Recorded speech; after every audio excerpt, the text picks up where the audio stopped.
Congolais nyonso oyo akolobaneti par exemple na posta dialogue te pour ba dialogue et salama mingi na kati ya pays na biso eza ko sala mauvaise lecture à histoire à pays. Félix Tshisekedi ce qui le lois en pouvoir, il est issu il y a dialogue. Grâce à dialogue to sala ki tozaki déchiré en 2016 nde tokendaki na accord à Saint-Sylvestre na Basango nde pa esalaka to permettre biso to sala biso tout total vers la même direction d'organiser d'élections yango lelo Félix Abima président de la République. Bandeko ba congolais ko sala dialogue eza ko bondela Félix Tshisekedi te mais c'est de lui donner de la chance Abima tête haute. Biso tozo senga dialogue eza parce que nous aimons ces pays, on n'a pas besoin que le pays soit déchiré. Batu nyonso o bolobi ki bolingi dialogue te mais c'est quoi la solution? Lelo bunagana kalatazo kokisa 4 ans depuis azaka na maboko ya ba rebelle. Côté au bas gros manaba mboka msu bandeko bazui kalatazo kokisa 1 année. Nous craignons la balkanisation to uta kota lisabino. Et en plus na dialogue mutolobi ke na ko dialogue na ba rebelle te. Mais Félix so asali dialogue na Owen, ako résoudre problème te. So asali dialogue na Fayulu ba uta kokutana na Fayulu awa. A échanger problème te kokenanga polémique te. Na opé exemple, ako sala dialogue na Sesanga et ko sa solution te. Dialogue ya malamu ngai na ko omoni ngawe na okiko bomatana ngate na kota dialogue moko isika na moni Kabila azate isika na moni Félix azate isika nanga azate il faut qu'ils soient représentés parce qu'ils sont des protagonistes à la crise actuelle, c'est-à-dire la crise actuelle bato bako bunda Félix Tshisekedi azobunda na nanga militairement na Kabila politiquement. Alors biso pe ba misusu tozali mais à partir ya crise soko tolobi ke to sala dialogue mais to kota Kabila te to kota nanga te et ko sala ko sala info pas et puis bah assise nyonso to uzanango et quoi accoucher d'une souris. Justice par les réformes qu'a lancé le chef de l'État avec la programmation de l'armée. Aujourd'hui, bah pèse 30% de budget, le lot recrutement côté, l'avancement et puis le lot bah infiltré et belé plusieurs officiers supérieurs armés. On va ne déranger faiblesse sur le terrain que nous devons saluer c'est qui les journalistes au pèse à maboko na ba service de renseignement. C'est-à-dire que solution tout ça et sengi kaka na bitumba na diplomatie chef de l'État toko solo la kaka soki to récupérer espace na biso nyonso avec la force de nos FARDC et le Wazalendo avec la diplomatie du chef de l'État. C'est par là on va voir toko solo la ba nani merci era yake pa akasi bandubola ayaka kolukanini. Oh, ma tête n'est pas capable. Ayake pa akasa na kitambo. Na venu du sam. Mais ça fait parce que c'est point à Martin na union sacrée ça. Na venu quoi Martin Fayulu c'était un opposant acheté. Un opposant corrompu. Nous faisons yo yebi. Ayaka kitambo na résidence à Akasa. Na quoi mutu? Oui. Ayaka oui. Selon les informations ma possession. Toke ba dialogue nyonso intérêt à peuple ini ka ko ko ba poste. Si toi donc ne sont pas de ba poste to trouver solution. Problématique il y a Congo zali est zali guerre il y a est qui demande le peuple tout est qui ne quota. Ça veut dire qu'il n'a les condamné azali condamné il doit subir sa condamnation. Kabila condamné il doit subir sa condamnation mort. Toi il comprend les condamné ndengeni. Oh, aujourd'hui tu le sais bien. Quand j'ai embrassé le monde politique, tu n'étais pas là. En plus, tu es un politicien de l'époque. Il y aura politiqué. Tu es un politicien de l'époque de Félix Tshisekedi. Oh là là, c'est ce que je t'ai dit. Mais ça va bien sonner. Merci. Mais tu m'as dit. Papa, je vais d'abord te donner en politique. Accord auto signé. Accord auto yokani biso nyonso. Eza soué ya basango susukakate. Mais c'est Félix Tshisekedi qui avait compris que Azaki n'a dos au mur. Il a cédé la pression à Kagame. C'est pourquoi encore on a su Azaki on a pas Solango. C'est Félix qui a cédé la pression à Kagame. Déjà Félix a accepté que ba Congolais Kagame alinga ba comme ba Congolais ba ozonge pa na biso Félix a signé un accord à Doha. Félix a signé loko yozoloba bananga bazongawa batambola na ba sirène Félix a signé nanga akoya awa na bamakeza ya mona accord sur les accords na pasoli yango lisusu. Donc Félix Tshisekedi dunga na koma ko bunenge viens manda lobaka na biso Félix a la mission pour balkaniser pays na komo moneti Félix a son matérialisango ya solo c'est comme ça et puis bananga na accord ngo ba lobby accord va signer ça na délai fixité. C'est-à-dire bakoki ko bakise la bango sous 5 mois avant mise en œuvre ya application. C'est-à-dire na minute yo gouvernement Félix Tshisekedi a légitimé que bananga ça dit na reconnaissance nationale et internationale ya occupation ya bananga. Bozali ebele na bandako na bino de partout. Pour Nakolanda, émission Nabino Le Banayo, cette émission sera présentée par moi, votre humble serviteur, Ndiko Danou, qui fout la laisselle et l'unique journaliste congolais, Oyo Nzambe, Alanda Kanaba Anjinaï. Depuis bandi émission Nzambe, Naba Anjinaï, Batiki, Misala, Bazako, Sala, Bafandi. Balanda Mwana Nabango, Oya Ila Kabango, information, ya République Mokati du Congo, Mboka ya Fati Béton, Mboka ya Mwana ya Papa Kisekedi. Nous sommes en direct. Numéro de Bissangouana, plus 243 81 19 24 343. Plus 283 81 19 24 343. Ndeborobenga pour nous participer à l'émission. Tous on a des sujets. Catholique a insisté toujours dialogue, mais avec Kabila. Dialogue on est à la inclusive. Est-ce que Bino Nandaku, Bolobini, le président il faut Kabila condamner. D'abord, il faut la cinq dialogue. Pourquoi Bandekoya, opposition va un dialogue. Au lieu que mon président ait un dialogue. Tout la lito la mouki, n'est évité Bumba Zofana Kicho Bati Banzubi, Bumba. Bumba Zofana Kicho Bati Banzubi, Bumba na Ibisa Kiyonga na Ibisa Kiyo, Tika Kolala. Je ne comprends plus les gens de l'Union sacrée, c'est surtout les gens de l'IDPS et l'Union sacrée. Quand nous critiquons, oh, bah, le but, on finga. Ce mino a dit, le baga, oh, a journaliste, c'est pas ça finga. Est-ce que le régime au régime va finir? Quand on critique Félix, là, vous êtes content. Mais ce que va signer ministre, ce va signer le premier ministre, oh, Aner Boya, oh, Bobenga Simina. Bata service bata bino bofinga Kabila awa tala ebi Kabila venza so bataya mnene mafinga meba modela koma mnene mutake alo bate tesabo sibekuta teta Kabila nyei nana teta Félix atabo so ba beti ote pa ba du progrès so kiminda kote na TV na miniature na bato na TikTok oko kimandako Bambila. Après, vous le Félix Hazard, démocrate. Je vous dis, vous là, vous qui dirigez les pays, si vous ne voulez pas qu'on puisse vous critiquer, vous ça la commerce. Te rêvez des ébélés, vous bambou, beaucoup se bakuna boussa bilanga. Tant que vous ya awa. Bino boyba le bambou qui te tanga comme le zolo. Si on cite mon nom parce que vous gérez. Nous allons mettre petit malo. Personnalité politique et union sacrée, n'a évité ça longue per les ailes. Et mais petit mal pas qui ne pas politique. Nazana Owen, il peut continuer dans le bureau à Zaïna, il dépêche à longue à le bon d'anneau, l'ingangate. C'est un frère à moi. Il peut dans une bataille personnalité politique et à opposition. N'a pas on est trop bête à ma solo là. Est-ce que Félix a violé la constitution dans le Senga? Directeur cabinet na sengi ba audité bomba pour la gestion ya vie ya mbongo ba pesa kai ba petit 48 veut pas m'intéresser par le bi des semaines faut pas auditer bomba mais qui bomba répondre à le bi ils ont la compétence na idée bomba za na maman na habite chez maman Maria chez la maman na nous abattre la rai italingate bon dialogue fait ça na ba on est trop bête à masolo. Vous téléchargez ma crédit na mino bobenga comme nous le faisons d'habitude avec vous. Mettez petit malin boté. On a fait sur un bote journaliste à tourner le bouton. Ah. Pour le malobanaye, vous avez fait malédiction. Ah. On finit micro na fina micro fina kawana. Ok. C'est bon là-bas. Tricage, bandi avant. Ah oui. C'est le votre maître Pichou Malou, personnalité politique de l'Union sacrée. Maître Pichou Malou. Yeah. Vous en avez 7 minutes.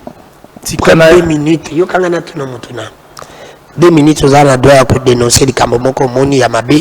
Vous en avez droit à dénoncer un lobby. Après 5 minutes, on continue à sujet de Bosso. Est-ce qu'il faut tout ça la dialogue? Par rapport à Makambo, tout ça, parce qu'il y a un sujet, mais pas sans que bêta, c'est pas le but. tout ça la dialogue sans Kabila, il faut dialogue inclusif, tout le monde doit être là. Yoko Kolbani en tant que personnalité politique, il y a une sacrée.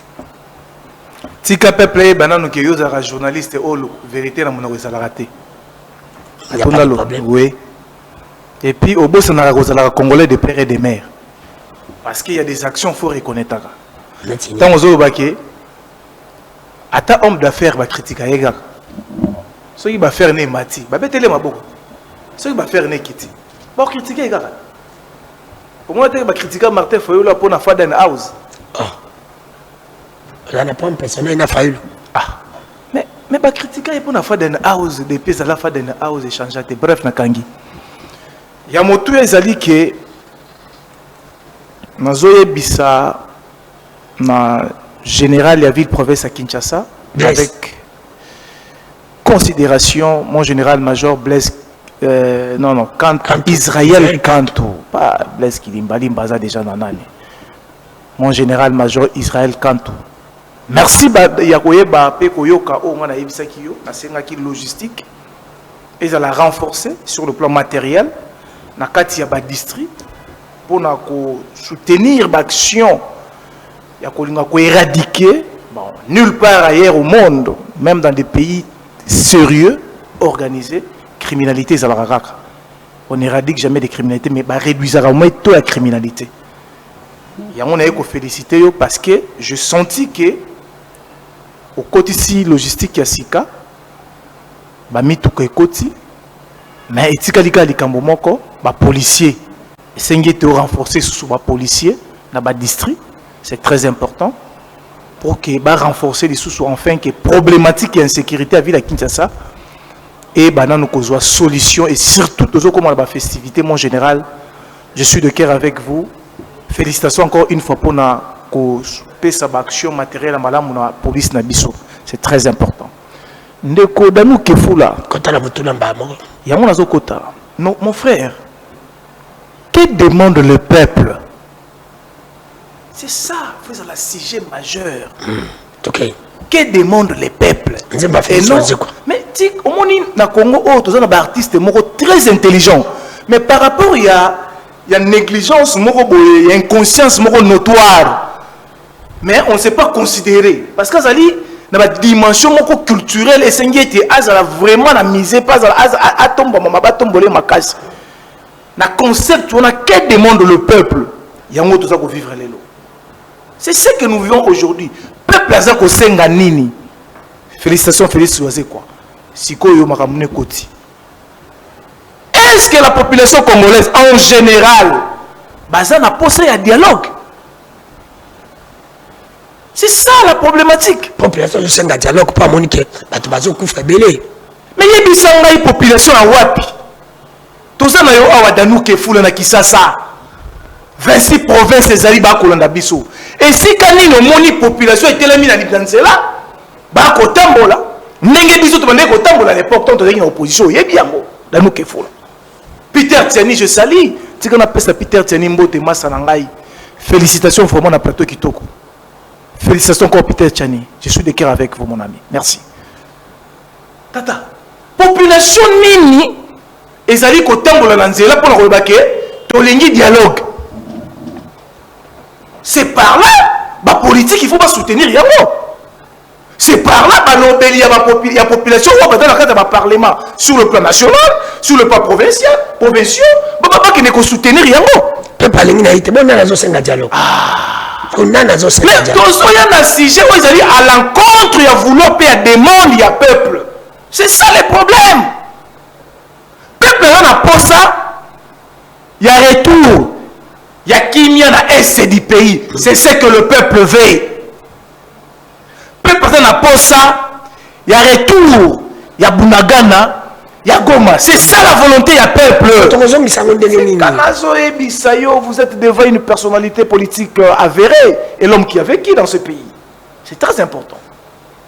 Au moins, il y a maman baboti bana maman kota la moi nabi moi ne fois ko la malam. Et on a respect na ba maman.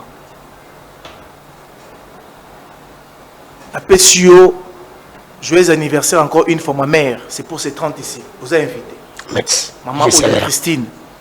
Joyeux anniversaire, maman. Merci beaucoup, maman. Obota Mone à solo.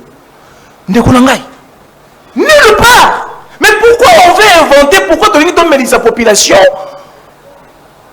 Et non, oyo, bango bazan on a posé. Même parce que tu lingi kimia, mais kimia tozo kokako récupérer ba territoire na biso te. Toza faible. To négocier pour ba congolais ba kufate.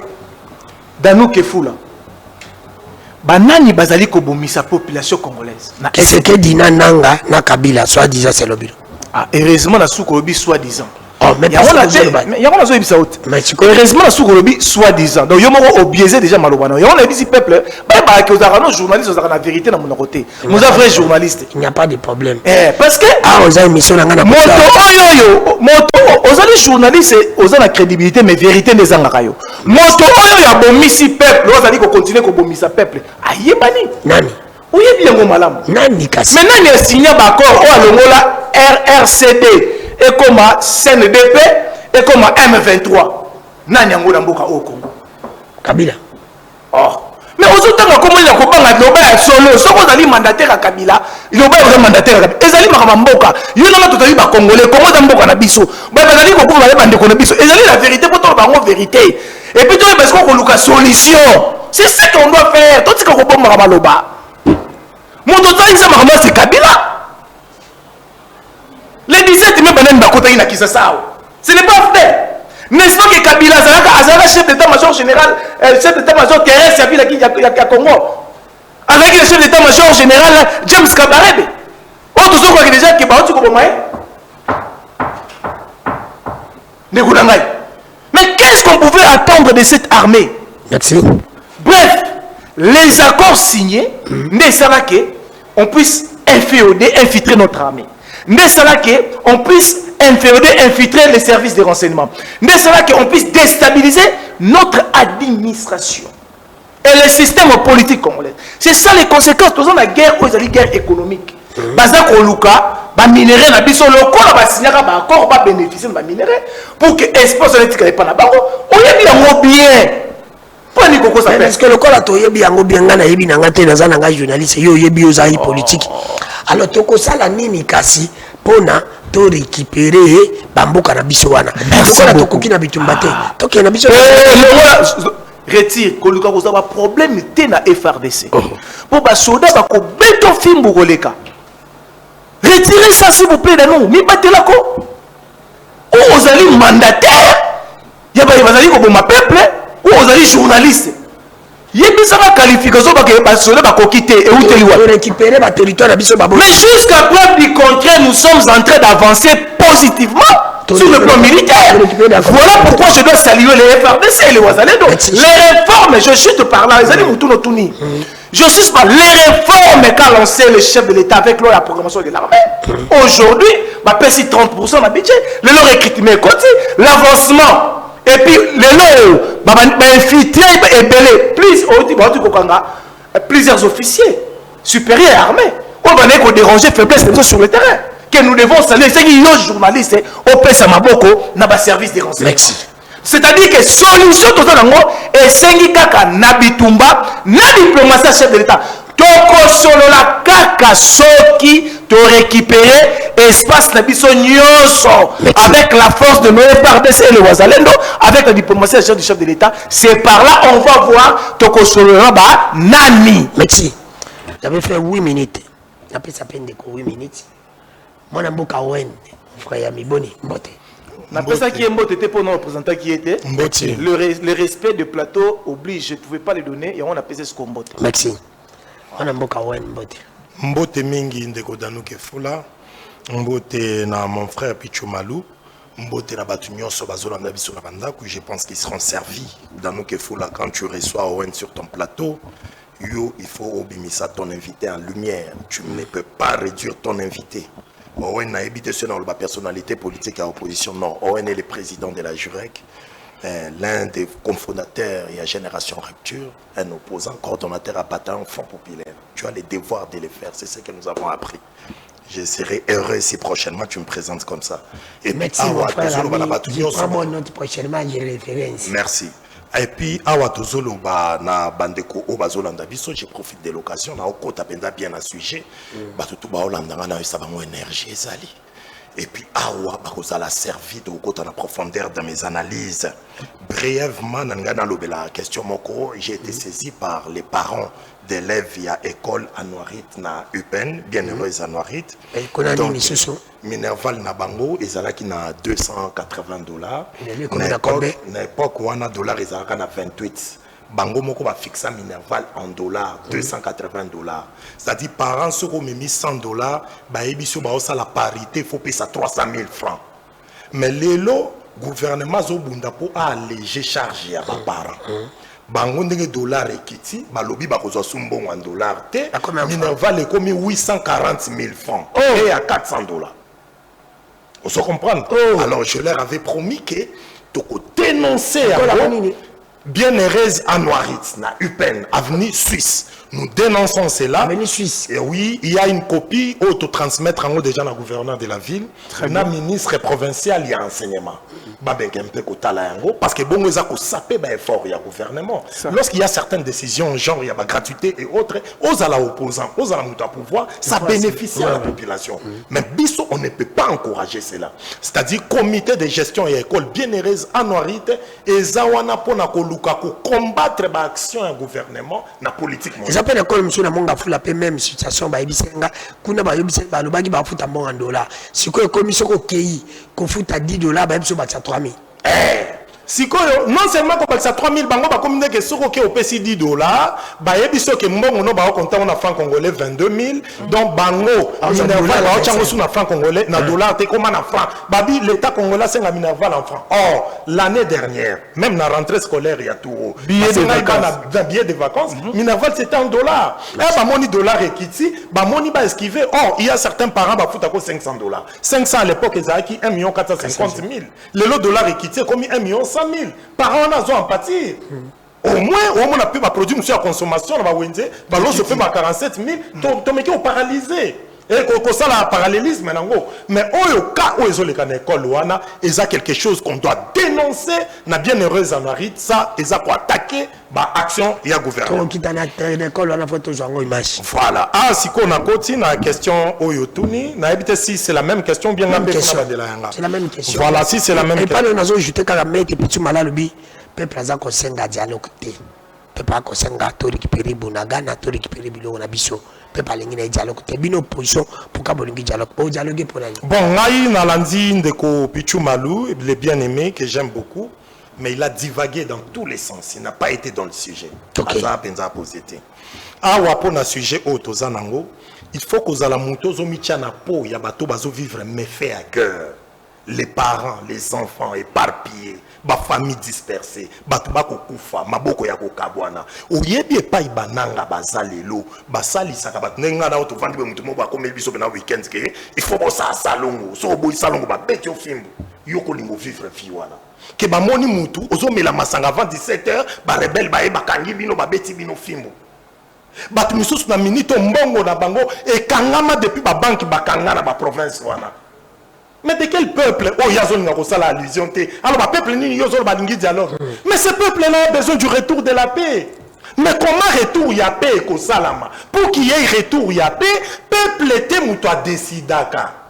Bah, une politique n'est pas pèse la situation. Toujours pèse crise. N'est étalé que biso bah une politique to réfléchir comment tu vas trouver solution. N'a la mécanique vendre dans Nathalie que comment tu retrouver solution. Dans notre pays, Erasol Bananga. Alobi awake asepelaka mingi na ministère moko waze kwa loba boye mais akena mu musika te na bite peut-être ezaika libanga skele de asali waze mais ce qui peut placer la posa mais ce qui peut placer la posa alia ce qui peut placer la posa alada ce peut placer la posa abana bakenda ka classe peut pas occasion ceux qui babeli ça parle de quoi de la bonne gouvernance non mais on a un sérieux problème de gouvernance chez nous c'est Félix. Mais je parle de la gouvernance individualisée par la problématique, c'est-à-dire il y a un gouvernement qui est en train d'échouer dans sa globalité, dans sa tête, si comme Félix Tshisekedi est président de la République. Aujourd'hui, Bamboka Otozanango, même nos ancêtres nous ont légué ces territoires de 2 345 410 km². Les nôtres, on a Congo Ndambu. Est-ce que ça peut plaire à quel Congolais? Bah tu me souhaite aux awa na nenga ba business na koza na mbongo na ngana kiti Goma na somba pomme de terre na somba mabesu na ye na ngona yete ka Kinshasa na roke kisangani na sombi loko na ye na ngona teki na bumba la zone kisangani. Ce sont des trafics pareils o yaka kopesa soutien na économie ya mboka. Mais quand toutes ces choses là eza attaqué pour mon frère, c'est-à-dire pour naie Bapichu nous donne l'impression qu'ils sont en train de tirer des bénéfices de la crise. Tirer des profits. Parce que si vous tirez profit, il faut déranger. Pourquoi on a un dialogue? Pourquoi on a un dialogue? Parce qu'on a besoin que les Congolais, le col a tous dispersé. Dans la crise actuelle, j'ai créé la balkanisation. Une rébellion classique à Tomara Banzelate, comme font les Nanga. Une rébellion classique à Bimsaba Passeport, il y a mon côté. Une rébellion classique à ça la formation, il y a 7000 commandos, après ça, 9000 commandos. Une rébellion classique à comment attaquer au Senga Solingyo Kitagoma, nous avons été étrangers, il faut Senga visa, non, mais pas naïe. Une rébellion classique à ça la test ma magistraté. Ça sent la balkanisation. Et pour mon frère Pichou, bah moi c'est comme si Félix a cabé la banane à partir. Vrai Congolais, toi a besoin. Si hier la solution des solutions c'était autour de l'arbre à palabre, sous l'arbre à palabre, on Congolais tu réfléchis comment tu trouver solution. C'est pourquoi nous émettons ces avis. Mais ceux qui bango baza d'accord, Bobo il dialogue, mais Félix Tshisekedi doit démissionner. Il a failli dans sa mission de sécuriser la nation et nos territoires. Un président, Oyo a garant de la nation. Garant de bon fonctionnement des institutions. Il y a Yambo, il y a Ekolo. Oyo Ndeba Pesi Mikumba, s'il a un mandat, c'est-à-dire ça revient de ses prérogatives et responsabilités, il y a qu'à sécuriser la nation. La sécurité de la nation, c'est-à-dire il y a qui sécurité à la population. Et puis sécuriser nos territoires. Et c'est la prérogative d'un président de la République. Mais ce président de la République a sécuriser ma territoire. N'est pas qu'il est défaillant. Ce président de la République a sécurisé la population, président de la République, vous ne sentez plus que Azaka défaillant? Un président défaillant comme Félix Tshisekedi ne mérite même pas nous gérer. Il doit démissionner. Les gens qui sont en dialogue, et ça Félix chance, étant des légalistes, token de Totobola 2028, mais sur il doit démissionner. Il est défaillant. Félix Tshisekedi devrait avoir honte d'être président de ce pays. Oh, il y a qui a coûté Kabila, qui a sur territoire, maintenant Félix le Congo comme un dame. Après, je vous ai comme un dame.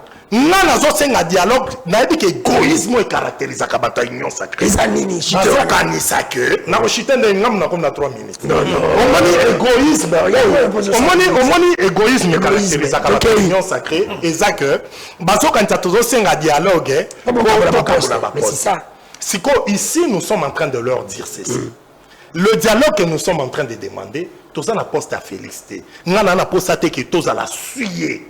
Il y a qu'à travailler dans Félix Tshisekedi dans un même gouvernement. Il va finir son mandat. Mais les Congolais se mettent autour d'une table. Et si quand on a la peau, on finga nate, pongana finga Félix, na finga Kabila, na finga Nangate, na finga Fayulu, mais tout ça la autocritique sur ce qui nous a empêchés d'être ensemble et ce qui nous a empêchés à vivre en paix entre Bissau. Tous en a diversité d'opinions na Bissau, mais tous vendent ensemble. Ngai ici Nathalie, il y a cause nyonso. Déjà au-dessus de tout, et ça d'abord crise, il y a légitimité depuis 65 jusqu'à présent. Il y a un tout, et tout ça la rébellion en répétition. À part Yango, et ça question de mauvaise gouvernance, parce que dans la mauvaise gouvernance, on sent aussi qu'il y a de l'arbitraire. On condamne certaines personnalités parce que, bah, partager même point de vue dans Félix Tshisekedi, on ne mérite pas un Congo pareil. On a besoin d'un Congo égalité des chances, c'est à la garantie. On voudrait des trucs pareils, et puis ben élection, tous en a garanti que ben élection plus ou moins, et qu'aux a la expression, il y a population, c'est-à-dire l'émanation de la population, nous avons proclamé. C'est un peu ça ce que nous sommes en train d'envisager. Et puis après là, qui est là pour après là, que Balobi et Kabila Nakati, il faut un dialogue, mais oui, mais il ne parle pas que de Kabila. Même Owen Nazolo, dialogue sans Joseph Kabila n'a aucun dialogue sans Félix Tshisekedi n'a aucun parce que j'ai besoin de l'inclusivité. Jama Kabunda Zala, Owen Nazabolo Choaza, Kabunda Zali, tout na bananga biso tout penato zala ensemble. Mais ce toke dialogue moko ba Kabila Zati nanga Zati. Ce que tu es ça va jaba na mike. On n'aura pas résolu les vrais problèmes. Merci. Moi, Namboka Pichou Malou, je vous demanderai de respecter les 5 minutes. Ok, ne malé. Pichou Malou, 5 minutes, tu dois répondre.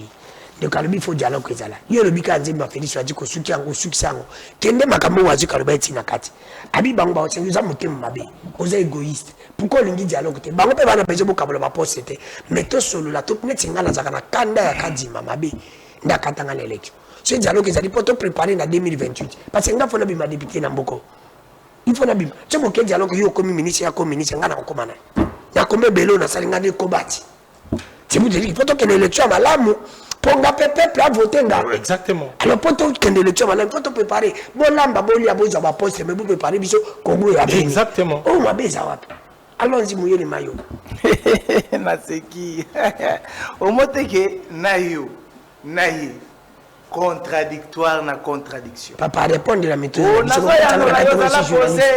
a posé maintenant tu réponds pas à l'aise je suis à l'aise au moni OM c'est un monsieur intelligent que j'aime aussi bien mais n'a retrouvé terre parce que parler de la population congolaise par rapport à sa volonté manifeste ce n'est pas ça ce qu'il est tenté de dire OM oui histoire en boka avant la kende kuna auto sa dénonciation moko awa siko otongo pesio maloba par rapport à l'école songolo privée oyo azali ko respecter te ba énorme établi oyo que gouvernement a tié si gratuité enseignement mais il y a ko bafouer moi à travers ba Minerval parce que aujourd'hui l'appréciation franc congolais c'est un grand travail c'est ça aussi la mauvaise gouvernance selon vous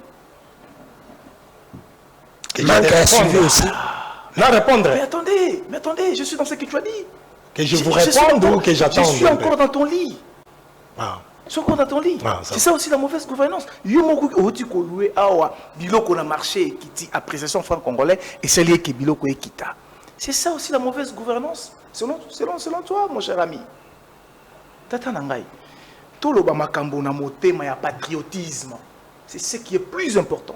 Et non le sentiment. Mon frère, tous les qui n'ont pas de dialogue, ça fait quoi? Les problématiques que nous avons ici, ça fait partie des dialogues. Pourquoi ils ont un dialogue? Attendez, tu as posé la question. Ça, ce sont des têtes pensantes. Il faut se calmer. Tu aimes parler de toi. Ah bien sûr. Ce sont des têtes pensantes. Parce que moi et l'autre. Mais mon frère ami, problématique au Congo, ils ont un dialogue. Ce sont les dialogues que nous avons fait. Nous avons fait na RCD. RCD to commis na CNDP. Au les contractés. CNDP to commis na M23. Au les contractés. Les conséquences des animes. Le problématique est la situation est du pays. C'est ce qui nous fragilise. Est-ce que Bolivie soit la même méthodologie? Tous en pratique. Pour qu'ils puissent avoir les mix. Attends. Pour qu'ils puissent avoir les mixages et les brassages. Conséquence d'avoir aujourd'hui les réformes qu'a lancé le chef de l'État. Avec loi pour commencer l'armée. L'armée va nous mettre en puissance. Tout réduire, tout refaire sous force armée la maison. Face des alaka faibleté. Face, il y a arrivé à Afdel. Mais ils avaient cédé. Parce qu'il y avait des mondes. Il y a peuple. Mais le peuple, ça ne demande pas ce que vous êtes en train de dire. Ce n'est pas ça inventer la population congolaise. Chers amis congolais, chers amis journalistes et amis OM. Soyons sûrs avec nous.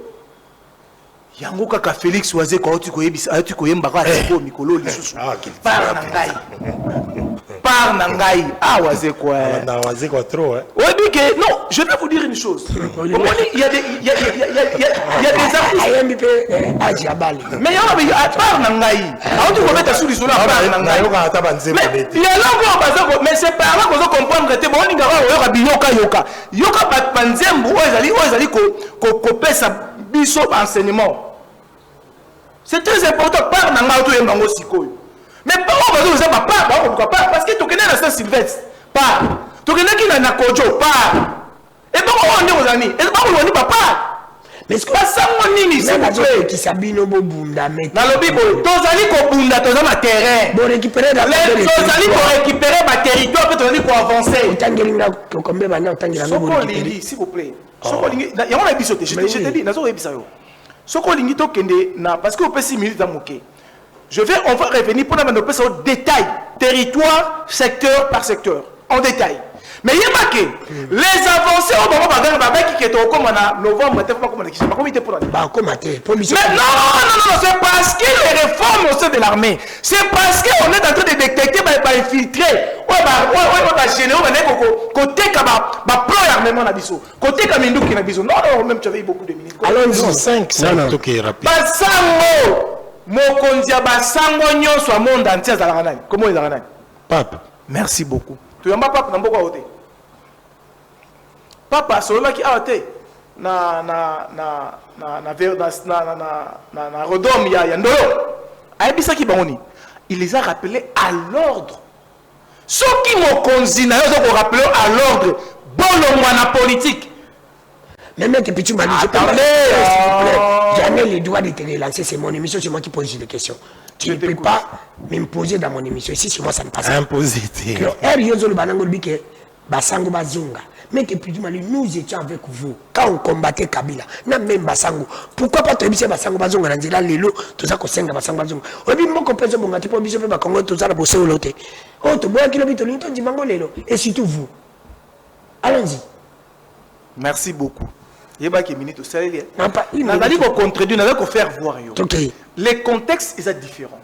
Et puis, ils ont dit, Bisso Tende Moutoto, et Bissi Basango Batika politique. Et on a dit qu'on va sur le terrain. Mais ce n'est pas nous le pouvoir. Ils ont dit, mon candidat, pas. Au vu de tous. Mais ça, le bar va payer le bosson à Kalapa. Alors, Batika. Non. Papa, le jamais. Nulle part. Et sans la vidéo. Non, papa, je sais comment est-ce qu'on commence avec mon cerveau. Les actions qu'on faisait à l'époque, ils étaient différemment. Pourquoi il y a un problème d'abord? Il y a accession à pouvoir à Joseph Kabila. Papa, Koufi, Yoza Bokondi Nengeni, toi, dans le royaume terre. Toi, dans le royaume terre. Toi, dans la République. Contexte, il y a une problématique, parce que mon candidat, ça veut dire qu'il avait constaté. Parce qu'il est le mieux renseigné à Yonangaï à travers Bassango Naï. Oya Chiraka. Ça veut dire qu'il peut cette information que Bazo, ça la sous-apostolat, la politiciens. Ils sont des politiciens en Rome. Bazali Kobunda pour l'intérêt à ma part. Tu comprends là, Joseph Kabila Nengenini. Il y a des gens qui disent que maman a S, maman a Sikoyo, Bissot Omako, le Bissot, waouh, Nanga vice-premier ministre. Waouh, Nani, Bertrand d'ici, moi, vice-premier ministre. C'est ça. C'est ça que toi tu veux demander. Ça, ce n'est pas la volonté, mais avec l'armée nationale, avec les réformes, avec le chef de l'État, avec le Wazalendo, Tozali Kolonga Bitumba Oyo. Avec les femmes de la avec Wazalendo, Tozolonga Bitumba Oyo, Mette Pitumbalu, Mette Pitumala, Lingi na été au Kabola Bapos. Alingite Nanga comme vice-premier ministre, Alingite Batou. Vous avez 6 minutes. Il en a fait. Sous la bénédiction du journaliste, non, c'est la seule Nani, Ndeko Pichon, d'accord, Nango, tout le barata, 3 potos attendent qu'on s'est réglé. C'est pas problème. Soyez aux autres Kamutumo, pour le va bien tenir dans l'émission. Parce que, on a un déjà avec les respects dus à mon co-débatteur, pour rappeler co-débatteur, Nanga, au lieu d'Andaraming Bantim Wawaze, quoi, l'anda information.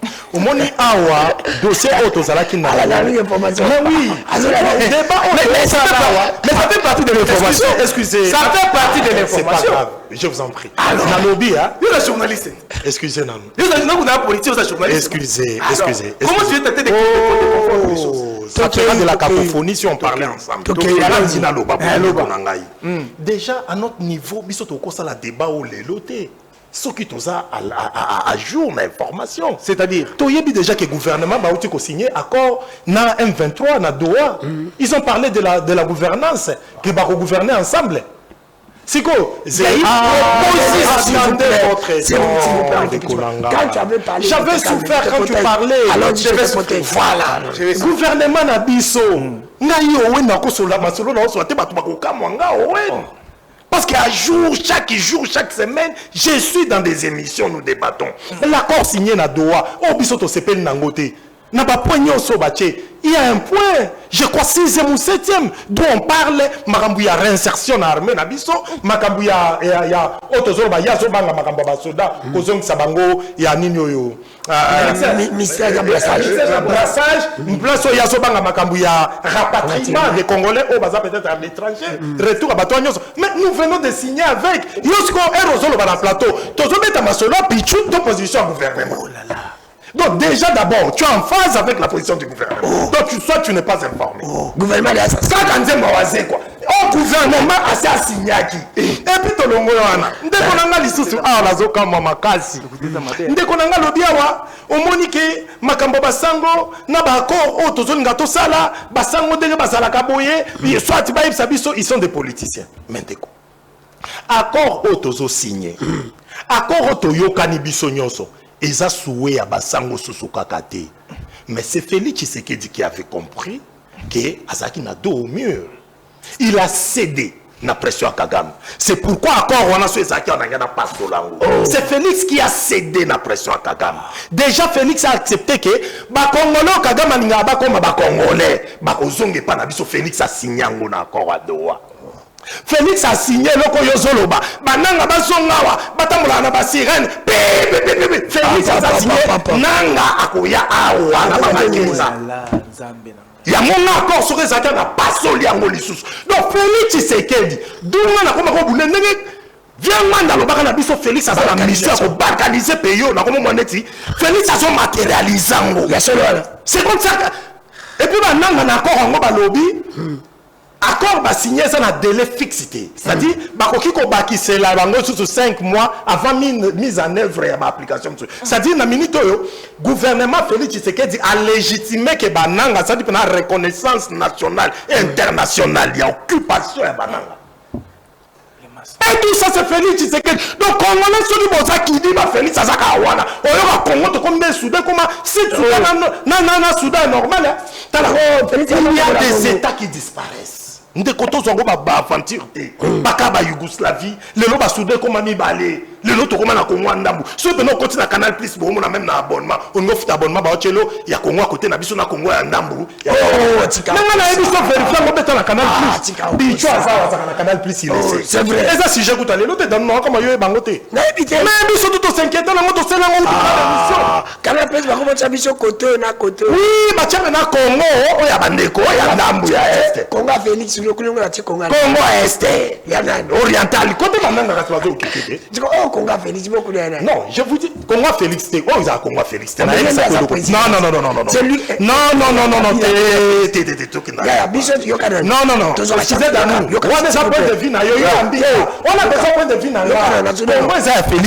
s'il vous plaît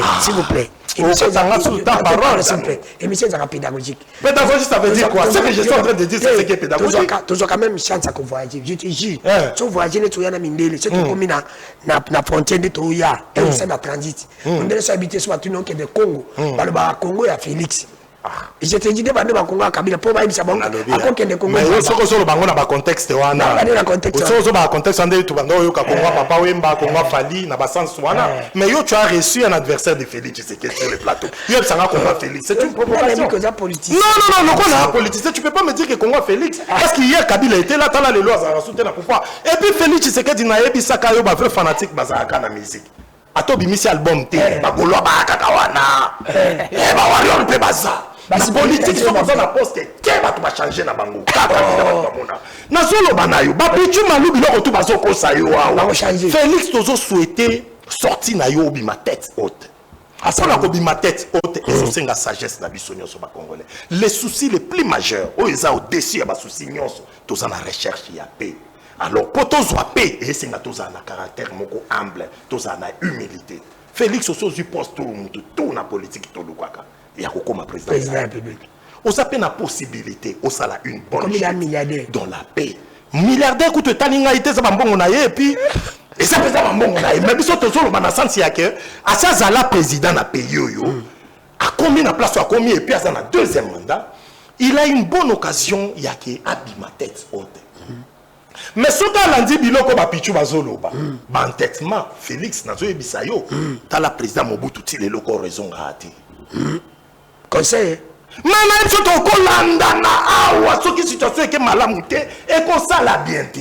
Président Félix Tshisekedi, il est pris en otage na Pichu Malou, il est pris en otage na Augustin Kabouya, il est pris en otage par certains fanatiques au bazo conseiller et aux affaires Bakouangane. Félix Tshisekedi doit comprendre les soucis majeurs et ça la recherche de la paix. D'où to sengibiso nyoso ba congolais, to landa bolanda ba biloko ba Fayoulou bazo salate parce que Martin Fayoulou a na perte à vitesse et puis Martin Fayoulou ba biloko bazo sala loko Félix alobaki a besoin ba opposant oyo ba ko critiquer Kabila. Il commence à faire des trucs, il y a ko critiquer non, na niveau à Martin Fayoulou au regard de son âge, Martin okay ko sala biloko bazo salate. Ngaku tutala mvula nanga.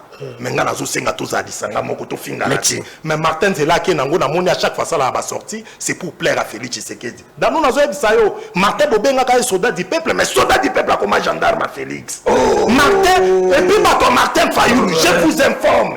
Boye bisanga Martin Fayoulou ngana mona kitambo. Elle ayake pas akasi bandu bola, ayaka ko lukanini. Oh, Martin Fayoulou n'est pas capable. Ayake pas akasi na kitambo. Na venu du sam. Mais ça fait parce que c'est un point à Martin na union secrète ça. Na venu quoi Martin Fayoulou c'était un opposant acheté. Un opposant corrompu. Nous faisons yo yebi. Ayaka kitambo na résidence à Akasi. Na quoi mutu? Oui. Ayaka Oui. Selon les informations ma possession. Martin n'est plus avec nous. Si on y a un embrouillé, non, dans la toilette, dans la télévision, nous que fou là. Martin nous embrouille à niveau de l'opposition. Opposition la minute, ce qu'on dit opposant, Kabila, il joue les jeux du pouvoir. Merci. Vrai opposant, on va jouer vraie opposition contre Félix Tshisekedi. Ils sont nombreux, population longue la nostalgie. Il y a 2018. Merci. Balle intéressé changé. Maître Petit Malamone, ça dit qu'à Maxime Mouninga 4. Sanji, j'ai tout quitté, on a 3 minutes, ça peut être un appel. 081 19 24 343, plus 243 81 19 24 343. Bolingi dialogue te bolingi te. Dialogue on a fait à la dernière bino peuple bobenga. 3 minutes, on a mis Mouninga. À la Bible, beaucoup s'appelle. Bien deux années, on change dans le père.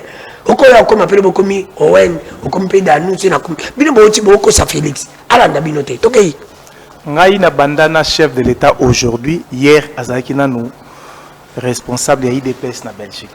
Toi, tu connais, j'étais coordonnateur provincial à la ville à Kinshasa à 7 soutiens de Tshisekedi. Plateforme est fort et puissant. Ok? Donc, je reste, la loyauté est obligatoire sur le plan politique avec moi. Parce que, tu as dit, Baïban, sur l'autoroute, une école, il y a Makasi, il y a un Kondo Etienne. Donc, nous parlons bien, ça en a 7. Elle a 7. 7 avec Barulumba, là, ça ne soutenait pas Félix Tshisekedi. Etienne, 7, ça soutenait Étienne Tshisekedi. Non, ici, tu lui as dit qu'il ne serait pas fidèle à Félix Tshisekedi. Il y a le Azalaki depuis Kala. Alors, fidélité, il y a un commission à Nani. Il y a depuis quand on a Félix, quand on a continué à pouvoir. Ok. Vous comprenez que vous avez été libanda. Ok. Félix n'a qu'à continuer à pouvoir. Dans le niveau parti, moi je suis un produit de l'UDPS. Il vivait beaucoup à l'étranger. Il n'a pas combattu ici sur terrain. Attendez. Ok.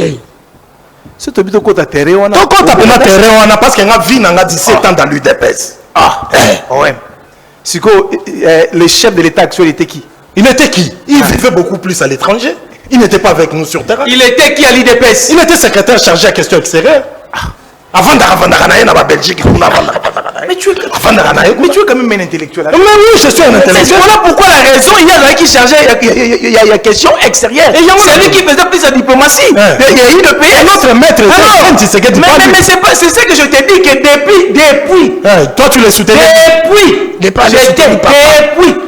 J'ai soutenu Étienne Tshisekedi qui est le mentor politique de tout le monde. C'est mon mentor aussi. Mais voilà pourquoi je dis que je reste loyal. Tu n'es pas loyal, Étienne n'est plus là. Adali pour hériter.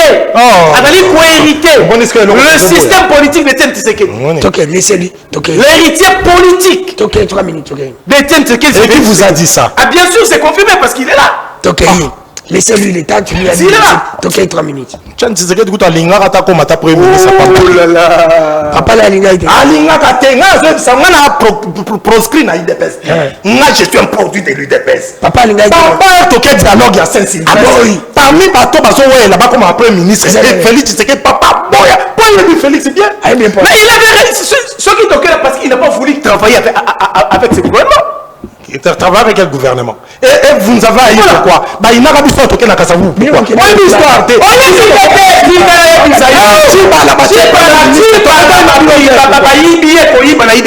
Oh, t'as la nous rappeler quoi? Mais qu'est-ce que tu dis? Papa, j'étais au fouet, mon âge. C'est les démonstrations des Kabila. Non, c'était pas une démonstration des Kabila. Non, c'était pas Kabila avait. C'était Tchibala, c'était Valentin Moubaki. Oh, Valentin Moubaki a fait quoi? Voilà, tu ne maîtrises pas l'histoire. Oh, c'est toi qui ne maîtrises pas. Tu ne maîtrises pas l'histoire. D'ailleurs. Les nominés, on a dit plus sûr, c'était Valentin Moubaki. Qui a dit ça? Qui a dit le Premier ministre? Qui a dit ça? Mais il a été surpris, on n'a pas nommé Tchibala. C'est un débauchage majeur. On peut perdre déstabiliser. Vous êtes un intellectuel, souffrez un peu. Bruno Tchibala comme un premier ministre de Naou. Bruno Tchibala, Basengi Bisso. L'opposition. Dans le rassemblement. Papa.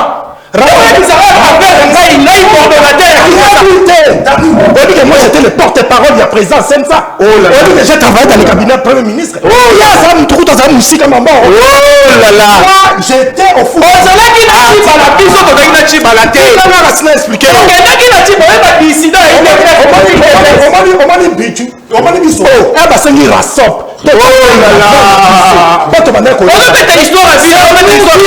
Désigner le nom il y a Bruno Tchibala.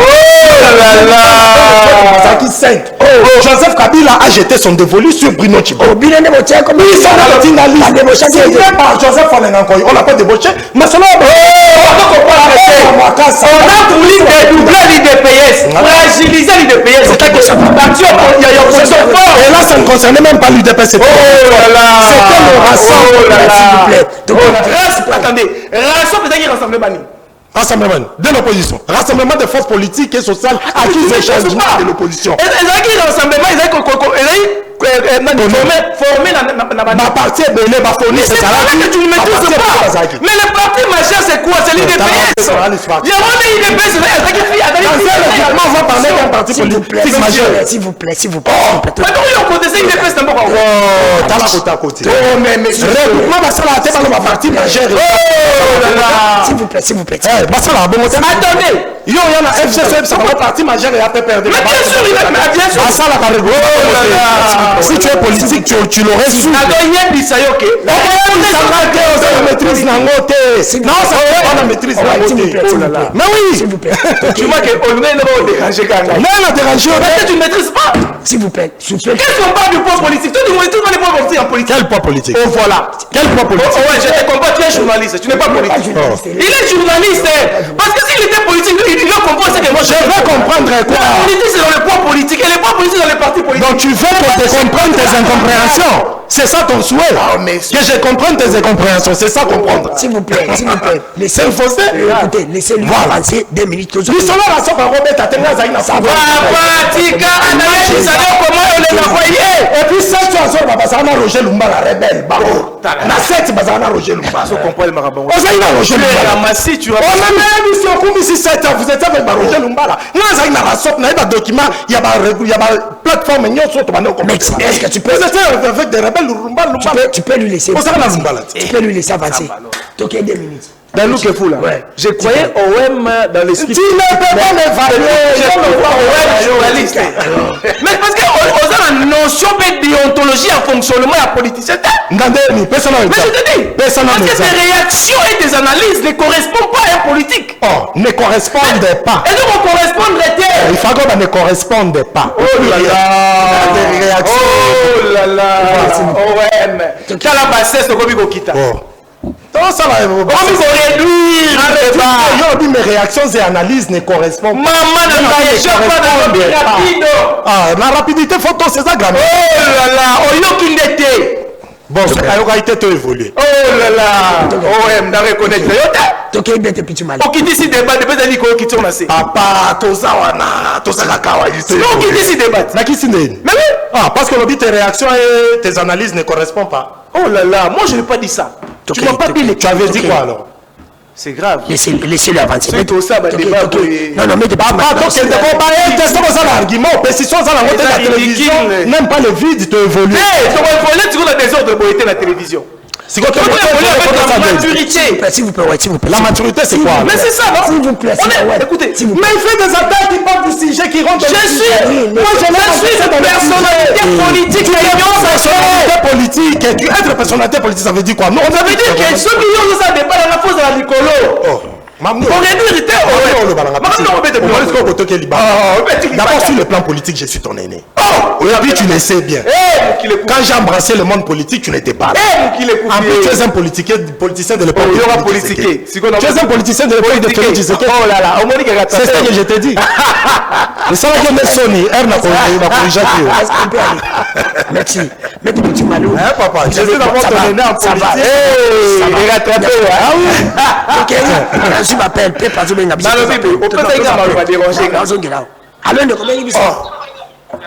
Allô, Bengi Bissop. Papa, ça combat quand je suis comme un bébé. Bengi Bissop, la bandale. Pour d'ailleurs, c'est pour l'ingi dialogue ou pas? Il y a des bossons dans l'engolo baboye. Il est désinfectant, ils ont ma soni. À quel va où la plateau on a? Hein? Parce que mes colo, parce que la discipline à plateau. Merci. Pour d'ailleurs, c'est pour un dialogue ou tout ça dialogue. La lingue dialogue. La lingue dialogue. Merci. La deux on va tous la ligne kuna. Merci. Merci. Et puis na moi baba yo mon fils mukoko. Allô. Allô. Allez garate bete ça qui tient lelo. Ah, toi poster. Merci. Ah, toi poster. Le Kalobi, il y a lingi dialogue pour na doa bozo sani. 081 19 24 343. Toki bandeko bako benga biso. Allô, ndeko benga biso. Allô. Allô, bonsoir benga biso. Bandeko awa bapele comme compte normal bino bata WhatsApp aussi là. Bon tima etalinga te. Allô, ndeko benga biso na moni depuis pour Brazzaville le biboni. Allô. Oui, bon, on bengi biso na Brazza. Pour na yo c'est pour lingi dialogue ou pas? Un dialogue est l'équipe, un dialogue c'est l'équipe, un mixage, un brassage, il y a vraiment toutes les fragilités armées dans l'histoire. Merci. De quoi bengi biso na Brazza, le dialogue est l'équipe, message na brassage, il y a fragiliser armée na biso. Peuple congolais, toujours, c'est la bapelle, na bino 081 19 24 343, nous sommes en direct. Ce qui n'a pas appel, na yambi bino bata WhatsApp, et bata normal, bako benga, ils ont katana pour émission, on a batala. Alors, on commence à bengi biso. Allô? Bengi biso parti à Bumbu, oui. Pour na yo, on lingi dialogue ou pas dialogue? Il faut dialoguer, il faut dialoguer, c'est obligatoire. Non, il faut dialoguer. Merci. Ndeko bengi biso alors tokei bandeko bako benga biso belé toujours yamba ba peine bino 81 19 24 343 dialogue ou pas bolingi dialogue to bolingi dialogue te abana zo mtsa ba invité maloba peuple ndaza souverain alors ndeko bengi biso bon na bengi limité to lingi dialogue ezala bolingi dialogue ezala pour pas dialogue pour que tu négocier. Merci.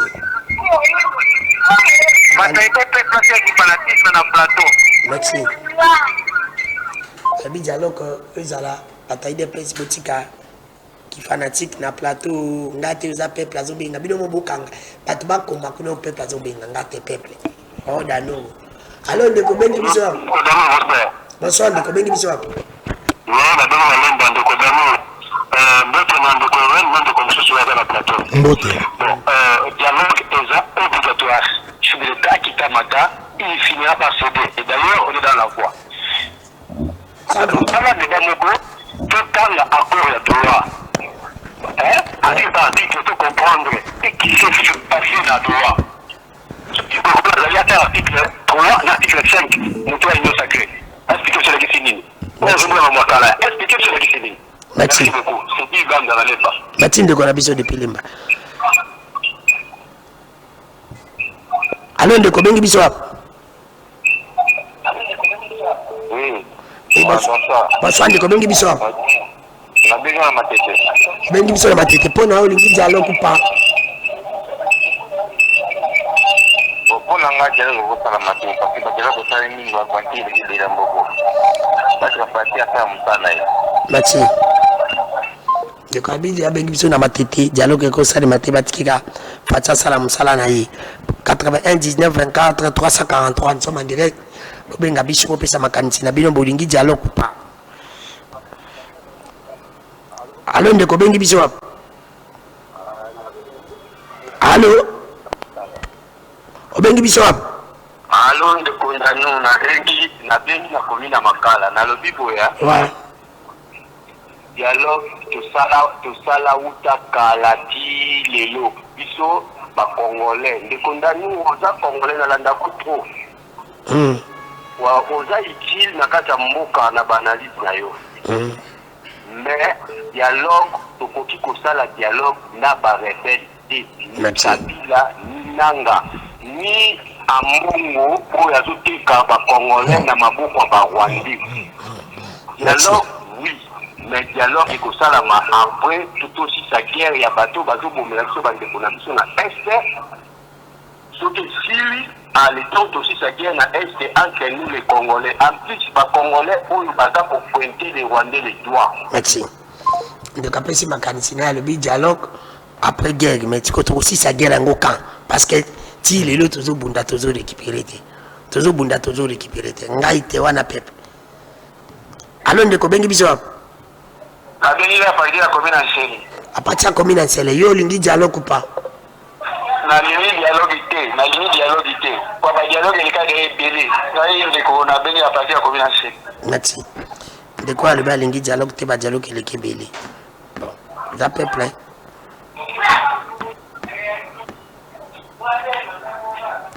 Allô? 081 19 24 343 tous un dernier appel. Des appels pour tous ceux qui ont invité Maloba 081 19 24 343 bolingi dialogue te c'est bolingi dialogue te tout ça ni to bunda bango pe babi to zo bunda est-ce que bino bolingi ni boyi bisa biso bato bazo kufaka allo ndeko bengi biso hapa allo bonsoir bengi biso hapa na bengi mina komina ngale ma yo kote na olingi dialogue te bon oui dialogue to ko ki ko sala si tete dialogue to ko sala mo chiko na banani mutu ko la Joseph ni somo ko nani ayebi tete Joseph avec étranger nani ayebi tete Joseph makaba nationalité wana ndinga na lingaka te peuple pardon bolibisanga qu'est-ce qui prouve que ngana zo bomina congolais Kabila est congolais là qui sait que pour baza déjà président à Congo du fait que baza qui président à Congo nationalité na bango ils ont su douter hésiter. Du fait que Félix est congolais, président du Congo, sa nationalité n'est pas doutée. On a beaucoup douté de la nationalité d'Angaï. Mais pas Baoumi Balé. Pas Baoumi Balé, c'est logique, elle est simple que la simplicité elle-même. C'est facile à comprendre. Allô, Ndeko, Bengi Biswap. Allô, Bengi Biswap. Na Bengi Biso, na commune à Wakala. Yo, lingi dialogue. Bon, mambo dialogue wana webi tabiso banda kala ilongo ma ote sala ma donc batika biso pepe to fanda kita. Ba take ba problème. Merci. Bon, mec petit malou bolandi pepe, bino mo bolandi. C'est ça comptage. Yoka, non, écoutez. Na côté ba pelleté. Na côté ba pelleté bino mo boyebi bosali choix.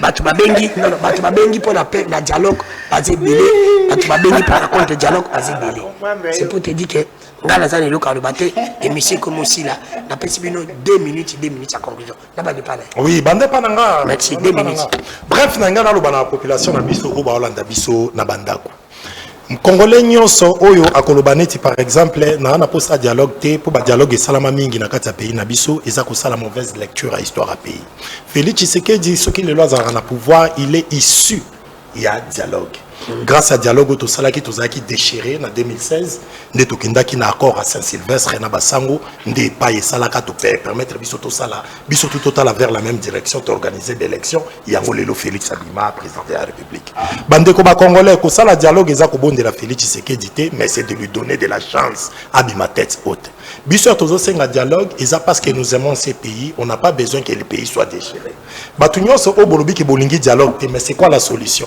lelo bunagana kalata zo kokisa 4 ans depuis azaka na maboko ya ba rebelle côté au bas gros mana ba mboka msu bandeko bazui kalata zo kokisa une année nous craignons la balkanisation to kota lisabino et en plus na dialogue mutolobi ke na ko dialogue na ba rebelle te mais Félix so asali dialogue na Owen ako résoudre problème te so asali dialogue na Fayulu ba uta ko kutana na Fayulu a échanger problème te ko kenanga polémique te na opé cet exemple ako sala dialogue na sesanga et ko sa solution te dialogue ya malamu ngai na ko omoni nga Owen na ko bomata na ngate na ko ta dialogue moko isika na moni Kabila azate isika na moni Félix azate isika nanga azate il faut qu'ils soient représentés parce qu'ils sont des protagonistes à la crise actuelle c'est-à-dire la crise actuelle bato ba ko bunda Félix Tshisekedi azobunda na nanga militairement na Kabila politiquement alors biso pe ba misusu tozali mais à partir ya crise soko to lobi ke to sala dialogue mais to ko tsa Kabila te to ko tsa nanga te et ko sala ko sala un faux pas et puis ba assise nyonso to zanango et ko accoucher d'une souris moi je pense la sagesse des sagesses eza ba congolais nyonso to travailler to jeter ba base moko nécessaire ou ko favoriser inclusivité na lisanga ya ba congolais pour to luka retour ya paix. Merci. Madame Bokapitu Malomoni Moninga résumé, il a été concis et précis. Je vous demande aussi d'être concis et précis. Ok? 2 minutes. La monique est à 2 poids 2 mesures. Plateau haut. Pour yo moko tant aux oies qui maloba, tant on va dire au lancé appel, au bibo compté. Ça veut dire aux personnes au fait que ça. Ceux qui ont monique, monsieur, mais c'est son sérieux, non? Mais il n'y a pas de problème, Pepe Ndaza on a bichoté. Au comme ça tu peux. Non, yo pas comme qu'on débatteur dans. D'ailleurs, que suka suka busuka akabo. Mais parce que tu dois me laisser. Mais n'as-tu qui oh non. Ok. Mais et puis que vous avez raconté pouvoir, tu es on a dit journaliste engagé de l'opposition. Ozali, s'il vous plaît. Ozali identité à Kabila Namboka on a journalistique, c'est ça. Oui, c'est comme ça. Identité à moi ça à l'aise. C'est ton droit politique, c'est ton droit politique. C'est ton droit politique. Ah messieurs. Mais attendez, non, tu as le matin, tant il y a Zogi Malobo, parce que tu as mais oui, pour le attaquer chef de l'État personnellement. Mais non, attendez, sois calme, non. J'accepte, je suis kabyliste. Ok, pour éviter les problèmes. Allons-y. Et on a direct, il ne faut pas subir ça. Mais attends, mais laisse-moi. Ok. Non, parce que moi, je ne maîtrise pas, je maîtrise pas ce genre de débat. Ok. Ok. Dans nous, qu'est-ce là? Na bansi que peuple, banso bako landa biso, la tranchée. Pas oublier la pétition. Il y a ma paix. Il y a ma dernière appel. Mais il y a pas. On s'en a pensé que bateau balingi de la majorité. Et aussi batté. On ne force pas la nature dans nous. On s'en pas. Je parle les contextes, je parle l'artiste à travers ma contexte social. Si vous avez un part dans plateau, ça m'a monté. On retient après un lobby. Majorité parce que totalité dialogue et ça il y a mboka oyo. Les conséquences néfastes tout ça vous allez à cause de dialogue d'Adanou. Il faut une histoire. C'est ça la réalité. Les efforts où ils ont mokonza mboka zali ko sala. Azali kolongola ba traite na kati armée ba konta ki pona nini ça ba konta ki par rapport à ba dialogue d'Adanou. Ba konta ki par rapport ya ba accord d'Adanou. Et c'est que vous avez un projet. Un accord cadre. Dans nos autres qui ça accord cadre. C'est la conclusion, s'il vous plaît. Moi, je veux conclure à la fin. C'est la conclusion. Laissez-lui. Mais ça passe dans ma théorie. De certaines évidences, je comprends que. Une minute, tu conclus, s'il vous plaît. Ne nous amenez pas dans cette un accord cadre. S'il vous plaît. Je suis où ça? Émir Koutoyeti, on peut encore appuyer. Oh là là! C'est un projet. Oh là là! Quand on ne maîtrise pas, il faut se taire. Alors, vous maîtrisez alors. Ils ont maîtrisé. Tu as parlé, non, laissez-lui l'état.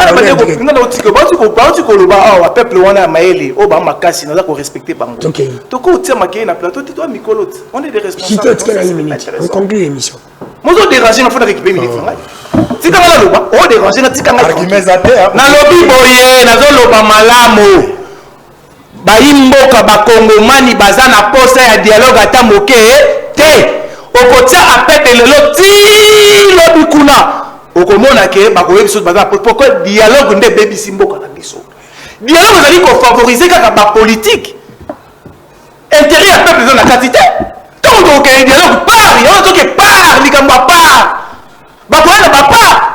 Bokomona nanga koleka na chauffeur abomi ba maman kuna a violé bande ko na biso abasi abomi bana bali ba mona sunanga ina mboko wana ba chauffeur s'il vous plaît. Oh tikana no basa makisi ya S'il vous plaît, Papa Petit Malo. DG Peter Tani en direct, il est tenté de nous suivre. Abakisi 10 minutes 15 minutes. Maman na Maître Petit Malo. Oui, ça va. Donc c'est quoi? La pression 5 minutes et 5 minutes. na ba minutes dango pesa tikana na saison 2 minutes ngai opesa après je vous en appelle après problème yate yango na yebisi yo bayimboka baza na posa ya dialogue te soki lelo mboka eza na niveau toza na ngoza ezali likolo ya ba dialogue ezali part ya ba politicien part ya ba politique et si que tokendaki Saint Sylvestre intérêt ya peuple ezali na kati nini toke ba dialogue nyonso intérêt ya peuple ezali nini kaka kokabola ba poste sikoyo tokende so po tokabola ba poste to trouver solution problématique ya Congo ezali est ezali guerre ya est que demande le peuple tout est qui ne kota. Ça veut dire que les condamnés azali condamné à mort, il va subir sa condamnation.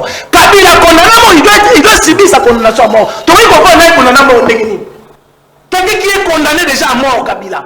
Quelqu'un qui est condamné à mort, Nanga, tu peux pas dire qu'on est gagné. Mais sinon, population va couper, maman va violer. Maman va violer, on va poser la cima. Bakoloba nini? Oui, lelo, tant va condamner Kabila à mort. Mémoire à Chebe Fani na Kimia. Mémoire à Bazan Fani na Kimia. Mémoire à Bayeni sur la coupe na S Fani na Kimia depuis que Bakondana Kabila mort. Pourquoi parce qu'il y a des éléments où les gens qui est bataillon sur la coupe. Merci. Owen, vous appelez. Ouais, non, 2 minutes là. Est-ce qu'il y a 5 minutes là? Il n'y a pas pour tout ça 15 minutes. Attends 2 minutes dans Tchaka. Vous avez 3 minutes. Argument c'est là. OK. Bon, awa eloko na ngana lo balabande ko na biso ba. Ne soyez pas émotionnel. Ici, Ndekonanga Pichou devrait représenter sa famille politique. Parce que la position de sa famille politique, aujourd'hui, le chef de l'État, il est pour les dialogues. Le chef de l'État, il est pour les dialogues. Mais à certains préalables, où Azo Senga Keno, Asalango, Naba Congolais, Oyo, tous en a conscience à Kolinga que toi avancer. Ngape na Senga Bande Koubele, ce toqué dialogue, et Zalessi Katoro se pointer, doit être que Félix Mabe, Nani Mabe, même Félix, à Kolinga pour soutenir l'initiative Oyo, Bakocha na position, mon koya accusation. Tolu Kato vendre ensemble tout ça là et tout ça la autocritique et l'okoni les ont empêché bisoto évoluer. Nathan de Konanga lobi ba dialogue tale sala boy na boy, il parle des conséquences. Mais surtout na te cause o ya ka routine bisoto vendre la dialogue. Or bisoto tangi na université na ba nouveau paradigme, il y a un arbre à problème na arbre à solution. Ce bato bazo be la diarrhée na mboka, kopé sakaka ki sa diarrhée te metale l'okoni les ont belisa bango diarrhée. Ndeso bobongisi ba toilette comme malamu, ba canalisation, ba PVC na bozo na ndela malamu et ko sala ke ba babela sur diarrhée. Si quoi pas nabiso, la crise autozanango, en résumé, biso génération rupture, nous avons dit, et ça depuis qu'au en 1965 jusqu'à présent, on a une crise yamakasi na pays nabiso, où ils ont persisté, et ça crise ya légitimité. Il faut que les dirigeants, tout le mandat électif, ils ont la issue, tout ils ont la émanation à peuple. À tout moment, tout ça la bourrage ya ba urne, na kati pays nabiso, et ça la que pouvoir moyen ça légitime, mais ça ta légal, mais ça légitimité. Il faut tout régler à vous. Autant que Mabeza Félix to Mabé Kabila te bisonyo sont ensemble totika ko normaliser tant sous bourrage ya ba urne il faut to comme na ba élection ndenge ndeko dano ako postuler na lukunga ayeba ke ba vo ba tchela kiye ya mutu eza proclamer il faut to régler à part yango to longa likambo ba bengi arbitraire ba condamnation en cascade tane Joseph Kabila Félix Tshisekedi a condamné kakaboui bimisa e soki na condamné kakaboui akona nana na fanda atika la kondima ta mukolomo teke Kabila ko marebe yasolo menga na oye bisayo et puis ba condamné kaka boye ba Moïse Katumbi bakima ba condamna Daniel Safukutu na minute akene na sauveur la République donc bazo condamner ba tous c'est de l'arbitraire mais un Nicolas Kazadi yemo kwa zoloba on partage on réfléchit après il n'a pas été inquiété Félix Alobi il est père de famille on appelle ça de l'arbitraire on ne voudrait plus ça to comme na Congo moko yake même président de la République même mutu ya normal soki okoyi bongo na mbeba to pesa mibeko ezali kolo na bisonyos biloko nyos na kati ya gouvernance to ni mamande ko yate to mekampe ko régler comment to ko évoluer et puis na bureau ya seni yebisanga na situation tozala ngo lelo élection ya Félix akende ko organiser élection yemoko ke to sali dialogue te Félix na moment o asali ça na élection na bakadi manaye na batuna ina na okote élection bongo te poto yebi ke ba opese surtout 90% Martin Fayulu ndanga zoki 3 okitana de ozoka si il faut to na élection moko o biso tout ozana ba représentant na biso d'où ezosenga Congo ezamboka ya mutu te Congo c'est un bien commun ndeto sengi na ba congolais nyonso nous tous on est responsables de quelque chose na crise politico sécuritaire au tozana ngolelo ezosenga to ensemble to meka ko tcha ba règle ya jeu parce que tozo kende vers les élections mais na minute to bundana pour le retour de la paix to lobi recherche o nyonso nation ko kolanda ya munene koleka nyonso eza d'abord recherche ya paix c'est pourquoi biso to talaki ndeko wana nanga depuis bakangi ba territoire côté baza et puis ba onyata banoko ba fimbu po ba ba ebo kitam sous avant 17h biso tozo sepela na biloko tozo ka ba eko ezo utapunda te et puis côté a Félix Tshisekedi côté gouvernance za mabe projet nyonso ba donc biso tolingi pe biloko wana ezala sous bongo te ba condamner Kabila mort donc biloko wana tolingi to kende bongo te ba congolais tozonga lisanga mais tinde konanga il est indispensable que les congolais puissent regarder dans la même direction mais ça vraiment important mais congolais ya komona ki ezala ngo importante likamute mais boy kaka Félix a produit un dialogue merci toke mona mete petit mali mona wena azaki calme mais pesa calme ouais je me retrouve ma Basrodi toke Nazana Maya Miso, Kolela Mukole Zali Kotela Miso. Kotala OM, Congolais des pères et des mères. Par rapport à la situation de l'heure, vous allez au divaguer. Problématique et Zali Nini. Natunaki na balanga na base. Que demande le peuple? À l'heure actuelle, qu'est-ce qui dérange? La cause, c'est ce qui dit la psychologie, le fait. Yozo la fait, mais moi je parle de la cause. C'est ça la différence. La cause, il y a déstabilisation de cannabis sur Ezali Nini. Ezali, bah mixage ici n'a pas accord. Ezali, bah dialogue. On est boté le côté intérêt à peu près la Katina Yangote. Aujourd'hui notre pays est qu'on s'est retrouvé dans la partie d'Angoya Est déstabilisé. Yonama essaye de tout qu'on reconnaître Yango. Parce que Martin Fayulu, tous les opposants opposants à l'époque, le seul et l'unique derrière le mentor, Etienne Tshisekedi de reste mémoire. Tu vas dire qu'on condamne à mort. Et ça, ce n'est pas du nouveau. Je suis l'homme qui a vécu. Au Moni Peter Tianion, c'est ce que je dis. Je suis l'homme qui a vécu dans ces pays. Mais on connaît dans nous, tout le monde a yébi qui est maître Pichou Malou dans ces pays. Sur le plan politique. Ce n'est pas pour rien que je le respecte et l'ancrage avec moi. Nazo ko le biloko ko zali réel. Eza biloko to bundisa ki yango Kabila. Si on est là tout la maison de servir au bateau. Balia. Mais est-ce que tu vas récupérer le territoire? Dans nous déjà il y a le que faire des échouer. Na yebiso ke ko bandela sous langage wana te. Bino bojinga batindi baka. Journaliste. Mais comment il y a qui vont le on a récupéré quel territoire?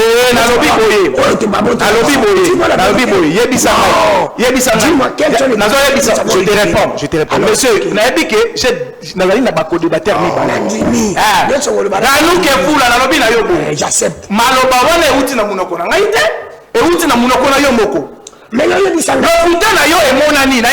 depuis Bazo Bunagana, depuis Bazo Goma, Bakoma Soubavassé. Mais vous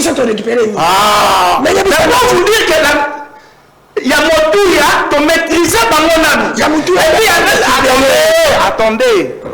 Nous avons maîtrisé leur avancée. C'est ce qui est plus important. C'est ce qui est plus important. Tu maîtrises l'avancée dans Bango. Parce qu'il y a un bis sur la Bible, Bunagana et quoi qui n'a pas qui t'a la trahison. Général, il est aux arrêts. On a passé qui Bunagana. mandat suprême. Ce sont les réformes relancées. La loi accompagnée la loi de programmation et l'armée. Or, aujourd'hui, ton côté c'est recrutement Makassi. Aujourd'hui, maintenant que Makassi est côté, c'est ça la force. Et c'est par là la solution à la problématique à l'est du pays. Mais pourquoi ce n'est pas dans les dialogues. Ce n'est pas dans les dialogues. C'est que c'est une distraction. C'est que demande, c'est que veut politicien en Rome. Accompagner les Congolais inconscients. Accompagner les Congolais inconscients. C'est ce que les alliés recette le chef de l'État. Ici présent, en tant que personnalité politique à l'Union sacrée, n'a qu'autorisé en Guatemala qui était ensemble avec les Congomani. Merci. Biso zali que le poids m'a payé sous faire de 30%. N'a budget. Bravo. C'est ce que nous avons besoin. C'est par là la solution. Avec nos Ouazalendo, avec nos FRDC, avec la bonne diplomatie à chef de l'État, c'est par là que tu as longue intégrité territoriale. Tant que tu as longue yango. Wana nesiko tokoyela masolo kosola, nesiko to kosola na et puis les chefs avaient déjà dit to kosola ka jamais na bayo ba bomi peuple. Les Congolais qui ont participé na ko violer ma maman, na ko boma ba ndeko na biso basi libali. On ne peut jamais confondre et puis ils sont déjà des condamnés à mort. Merci. Le bourgeois matin belé wana. Je suis un belé. 3 minutes. Merci. Merci awa na c'est quoi les cas que argument za la belé. Déjà so ba tsasu ata 30 to yataka. Bon, ne konanga na landine de konanga a Koloba. Ah, mon frère Pichou, c'est que moi j'ai appris na cours ya télévision na apprendre que ba traiter journaliste était Koza Lokuta. Il faut te baisser. Il joue la médiation de notre débat. Au moins, depuis ton bandai, on respecté. C'est-à-dire, il faut la tomber là, qu'au débatteur. Biso to apprendre babilo quoi. À part yangolo qu'on a gagné luba. Dès qu'on a pichu. Au lobby, ils ont attaqué ba cause, ils ont attaqué ba effet. Ils ont attaqué effet. Ils ont attaqué effet. C'est-à-dire dialogue, na brassage, na bani ne zaba effet. Cause zanine, l'oko ni netina ki batubaka abwana. On comprend, c'est ça ma cause. C'est-à-dire, avant de être bien à la brassage, on a besoin d'un peu calme, mais ce groupe est en respect de Talanga. On comprend. C'est comme si nous avons dans les villes. Je vous en supplie. Au moins, ce qu'on moni bateau, c'est qui basa la brassage. C'est que bazaki ya kokabwana. Basa la brassage, un groupe armé qui est belé. Et c'est qui bazon qui s'abonne à armée loyaliste. Alors, avant qu'il y ait un débat sur le groupe armé, un débat cause place balandaka, ba cause profonde ou yosoloba, cause des années, ni netinda ki batuba comme ba rebelle. Je vais vous rappeler, le pays étant un bien commun, et Sengaka Moutou, comme nous sommes une république, pour comment Moutou gérer ma fonction, to mandat moko électif, et Sengaka aux l'émanation du peuple. Parce qu'une république, c'est une forme à gouvernement au pouvoir et où t'as un peuple, et puis à Tielio Motango, et pas Nabiso Motango, bongo et mandé à 5 ans. Mais ce qui peut reconnaître yoté, que y a une commission à place wana, et tchaka fissure sociale. Fissure sociale, bah acteur politique, bah récupérer Kango, d'où créer ba rébellion, na ba crise politique. Ou tozali nango problème, et pas Nabiso la crispation. D'où pour tout régler yango, ndenga na lobaki, cause wana profonde, il faut tout régler, et sa question à légitimité. Je ne le dis pas seulement pour Félix Tshisekedi, ça date depuis 1965 jusqu'à présent. Tous autres ont beaucoup plus la crise de légitimité. Imaginez comment comprendre, c'est une folie. Félix Mouta géré Mbokama ben mandat liboso, na deuxième mandat ce qui 70 quelques %. Pourquoi Mati Bongo na miracle ni? Et puis Félix a géré Mbokama ben a plus de 470 députés. Moïse Katumbi Azaraka ce qui n'a moins 18. Donc tout il a été gourmand. Ba pratique wana nyonso tokolinge zonga lisuté na Congo, ata ce qui lobby o na koti. C'est ça des causes profondes, il faut tout régler. On a auto-réglé, ne pas les reconnaître et les indifférences on de Konango sur ça na plateau. Pensons à nos enfants. Lobby na auto kufa na kipo kufa lelo. Mais tu travailles pour la Congo, lobby ban héritage, tu dis que la bango, tout long na likamba bengi crise, il y a légitimité. Nous sommes dans l'illégitimité croissante. Et puis Félix Tshisekedi, lui étant nanga lobaki na biso ki bango batu bachaye na place wana, Félix Tshisekedi faki a prouvé le contraire. À régler le quoi. Il pouvait bien s'amender une élection 2023 par exemple, en ayant organisé les élections, d'abord, et cause à la inclusive, malheureusement avec Félix Tshisekedi, préalable, l'union qui est à Betabiso Kara, à quelle élection il y a une batouna union sacrée. Le lotan à niveau à l'Assemblée provinciale, nous sommes opposants à Zalakate, Félix Yemoko. Au niveau Assemblée nationale, plus de 470 députés, même FCC, maintenant comme un nombre, on a dit. Il a été gourmand. C'est pourquoi nous demandons à Félix Tshisekedi, on ne peut pas attendre que tu aies une élection en 2028, na l'olengue autozali. On est déchiré. Moi, je reproche à Félix Tshisekedi son illégitimité, na mauvaise gouvernance. Alors, il serait mieux qu'on se mette autour d'une table pour régler la question. Conclusion 3 minutes, non, si je sens en vous la haine. Vous sentez la haine. La haine. Donc je sens en vous la haine. Okay. Mais on a ce qu'on faut la délivrer. Et non délivrer aussi quoi. Okay. Félix Tshisekedi incompétent, bana ipen ba o beto mabanga. Keta la ipen. Tokuta ipen de na gestion na. Université à ipen, tokuta ki ondeni. Kene na ipen ba o beto mabanga. Nga azali issu ya université Kinshasa, Inikin. Kene kota la Inikin. Tokuta ki ondeni incompétent. Hein? Félix Tshisekedi ayaki to awa na Congo, Kabila kutaki 17 trains, 37 bateaux. Mobutu a tiqué la qui est. Mais a tiqué combien? 0. Aujourd'hui, les bateaux de pêche sont ici, dans RDC. Oh là là. Maintenant, le bandit nous moussa la tête. Le bizarre. Maintenant, le bizarre, c'est le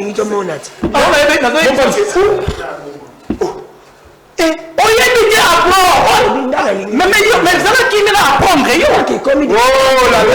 comme na Kinshasa Nzambe na ngai Nzamba le comité de monia on a Danu on a ON Congo égale Kinshasa bon comprendre déjà nature mabango et on dit que vous êtes revêtis vous êtes teintés de la haine exagérée parce que tout la dit que les bateaux de pêche exagèrent na Congo monia ngote papa na lingi na mona nalingi le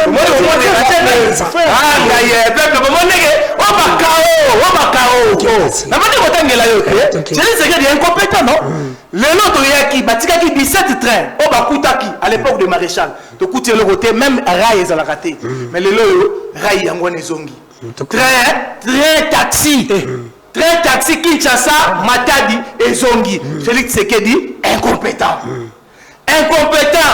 toyaki gratuité d'enseignement mbongo mwana balia 1000 écoles tonga ba université ya Kisangani Félix Tshisekedi est compétent à Télébiso gratuité d'enseignement yo moko owen na première prise de parole na yo okumisi yango yo le soko na contradiction na loba na yo il faut avoir la maîtrise Félix Tshisekedi incompétent c'est ça non aujourd'hui qu'est-ce qui était la ville de Mbujimayi sur le plan des infrastructures bolobaka kende siko kotala lolenge kani l'OVD na incompétence à Félix Tshisekedi vu la Mbujimayi revêtir robe nango ya kitoko sur le plan des infrastructures kende kotala na Lualaba et puis maman Fifi Masuka oh hier ezalaki grand Katanga géré par un seul gouverneur oh ben qui est le meilleur de meilleur mais kende kotala comment est-ce que Lualaba a dit qu'on représentait biso beauté sur le plan international avec des infrastructures il y a haute gamme. Merci.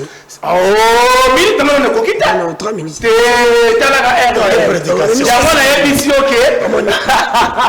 prédication. Papa. Félix Tshisekedi incompétent. Université. Combien des universités à Tongi? Ah, Nzamba Lola. Félix Tshisekedi incompétent. On continue. C'est dans le monde qu'il ne faut pas parler de la mauvaise gouvernance. Les gens, qu'est-ce qui est détournement? La Congo.